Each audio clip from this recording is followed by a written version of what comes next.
Alright, wonderful people, welcome back to this wonderful channel where we'll bring you back-to-back update and information. Oh yeah, let's go. Our channel and a moving train, one passenger with a go, sharp. Finally, the federal government have accepted that Mazi Simon Ekpa, the Prime Minister of the Biafra Republic, government in exile, is a pain in their neck. They tell you no agree, it don't happen.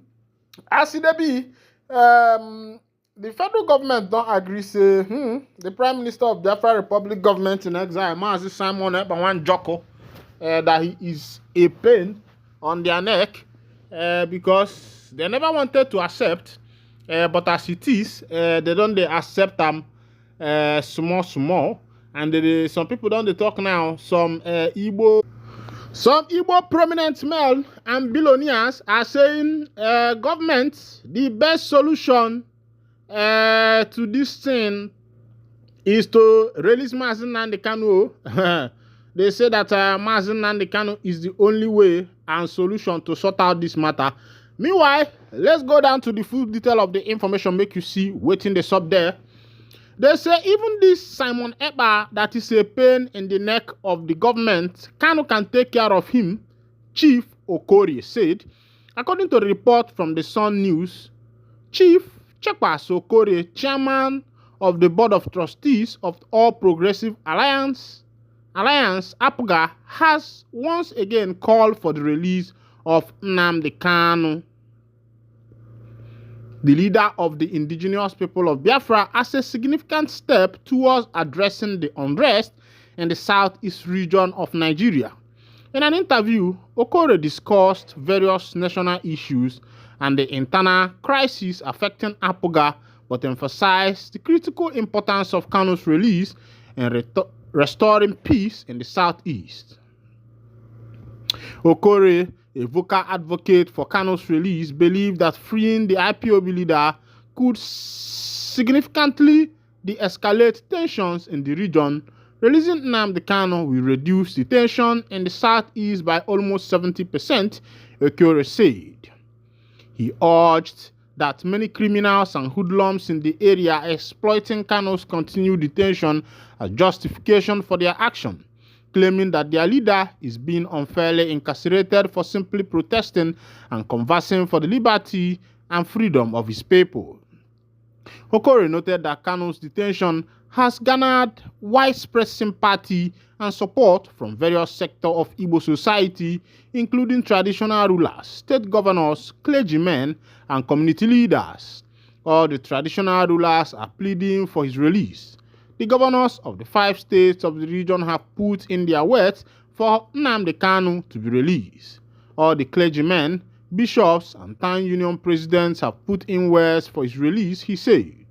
Despite this overwhelming support, Okorie expressed frustration that successive administration from President Muhammadu Buhari to President Bola Tinubu have continued to hold Kanu in custody. He suggested that Kanu's detention may be a deliberate attempt to suppress the Igbo people. The way I look at it, honestly, is that they believe that if they are holding Nnamdi Kanu, they are holding Igbo people down. Okorie remarked, adding perhaps Nnamdi Kanu is suffering this because he is Igbo. Okorie pointed out that other ethnic agitators in the country have been granted freedom without ceasing their advocacy. People who are leading agitation in other places have since regained their freedom, and it has not stopped them from continuing to converse what they are conversing within the law, he observed. The APGA leader made a direct appeal to President Tinubu to resolve the issue, urging him to release Kanu in the interest of national unity. It is the best interest of national unity, and he, Tinubu, will also be remembered kindly that he came to resolve this injustice that is happening to Nnamdi Kanu, Okorie said. He also suggested that Kanu's release could help neutralize Simon Ekpa, an agitator based in Finland who has continued to promote unrest in Nigeria. Even this Simon Ekpa, that is a pain in the neck of the government, Nnamdi Kanu can also take care of that because he said he is doing what he is doing because of Nnamdi Kanu being incarcerated. So, if Nnamdi Kanu comes out, what else will be his reason? Okore questions. Chief Okore's call for Kanu's release reflect a growing consensus among Igbo leaders that resolving this issue is a key to restoring stability and peace in the southeastern part of Nigeria. My people, I don't see as it happen, as it shall, as it be. But the question is, what about Ndiagwara? Imana, he gets some preaching where they go do for church after the reverend go say, Ndiagwara Marala. It's not about bringing about solution to what is going to solve the issue of the insecurity that is ravaging this nation. The issue is that some people have used this particular means as a means of, gathering funds, as a means of making money, because the way it is, it looks as if the government and a lot of people, governmental parastatals and the politicians, it has become a money-making avenue for them because if you look at the allocation that is going into insecurity in this country, that allocation alone is enough. That allocation alone is enough to build this nation. That allocation alone is enough to do something good for this nation. That allocation alone is enough to build road infrastructure. Companies in this nation, the allocation that is now going for insecurity, procurement of arms and ammunition. And you find that out, the nation is turning into a different thing. The issue of insecurity has now become a business.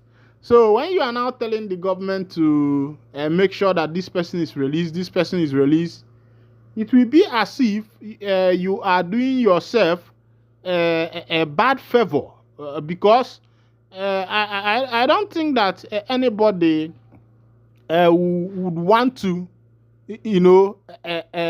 shut down where they are eating from.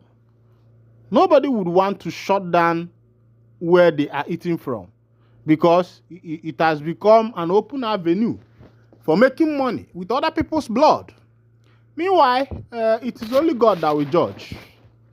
As it be, they don't kill two people as gunmen attack another police station in Anambra State. This one is happening in Anambra State live, where gunmen attacked a police station and killed two. Let's go down to details.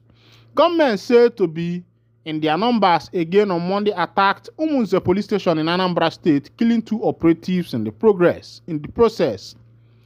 The two officers who were killed during the attack were said to have paid the supreme sacrifice in their bid to resist the rampaging attacks. The gunmen also succeeded in burning down a section of the station.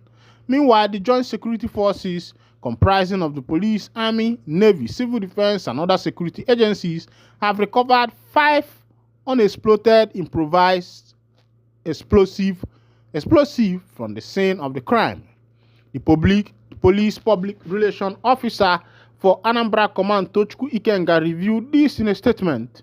He said the combined team of security operatives are on the trail of astronists and armed secessionist group members who attacked the police station. The suspected armed proscribed group invaded the police facility with improvised explosives, shooting sporadically, and fire cut part of the station.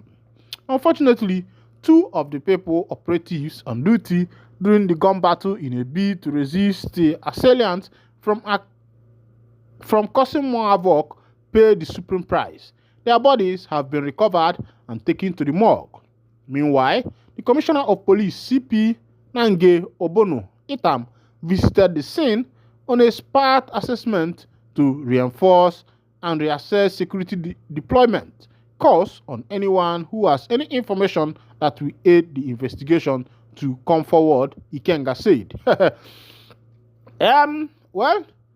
It is in this country that I know that if you know something that happened and you decide to go and report it to police, or maybe you call the police to come and do investigation, it's obvious that you are going to become the victim of that particular case. And that is why in this country people have decided to stay by themselves, because if you call police, maybe police people will come. Oh, I'm suspecting some kind moves here. If you don't know what you are doing, you might become victim for the police people because they don't care.